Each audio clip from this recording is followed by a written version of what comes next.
indulgence for using bad language." "That's not bad," Clare said. "Thanks for your politeness." "Not that I know much about horses," Tremayne said, "but Napoleon, he seems harmless." "With me he is," old Ted said. "But we understand each other." "How?" "I talk to him, he talks to me." "What do you mean?" "Napoleon, he's smart. I take him something to eat, and occasionally I'll give him a brush down. With me he stands there and does nothing." "With Mr. Selwood?" "If he went near him, he'd likely rear up even in his stable, and that's small enough. He hurt himself once doing that. I had to send for the vet, and he charged Mr. Selwood plenty." "What was Mr. Selwood's reaction?" "He was angry with the bill. I remember he and the vet nearly came to blows." "Are you saying that Mr. Selwood was a violent man?" "Not with me," old Ted said. Tremayne could see that the man had difficulty answering direct questions. "With other people?" Clare asked. "Nobody liked him. He was always shouting and cursing, even threatening the vicar one Sunday." "What for?" "The vicar gave a sermon he didn't like."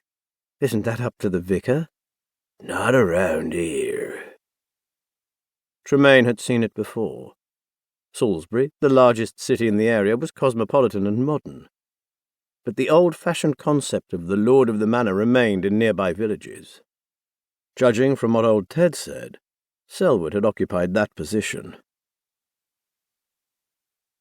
A typical village, a not-so-typical death. That was how Tremayne saw it. Even after what had happened since she arrived in Salisbury, Clare remained optimistic and saw the best in people. Tremayne, older and wiser than her, did not. In some ways she could understand, but before Salisbury and the police force, she had led a sheltered life in her parents' hotel in Norfolk, and she couldn't remember any murders there.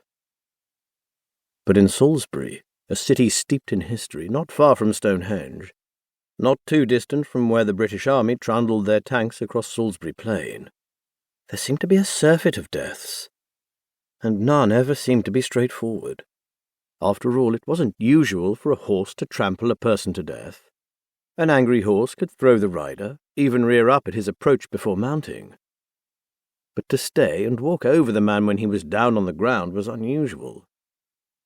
But then the village of Coombe was strange in itself. Set off the main road from Salisbury to Warminster, the village felt welcoming, yet at the farm, the mood was distinctly chilly. Jim Hughes, Salisbury's lead crime scene investigator, was almost as cynical as Clare's inspector. He was much younger than Tremayne, more Clare's age. "It's perishing cold up here," he said on arrival at the murder scene. Hughes looked around, clapping his hands in an attempt to keep warm. "Is that the horse over there?" he asked. "That's Napoleon," old Ted said. "He doesn't look much, but he's got a temper." Clare looked at old Ted and saw the man stooped with a profound limp. He was a man of few words, and if he knew more, he wouldn't speak, having learnt not to become involved unless necessary. Tremayne would have said the man wasn't too bright. Down below, the farmhouse looked more inviting. "We should go and interview the family," Clare said. "Good idea," Tremayne said. He turned to Hughes. "We'll be down below. If you need any help, just call. I've got a couple of CSIs coming up here. They've organised a tractor with a trailer to haul up the gear. Too muddy to get up the track with one of our vehicles. Once you've got any information, let me know. For now I'm off with Yarwood to interview the grieving family," Tremayne said. "There'll not be much grieving down there," old Ted said. "Why's that?" "There wasn't much love in Mr. Selwood's family." To Clare, old Ted was a dull man, devoid of any highs or lows. A man dies and he shows no emotion.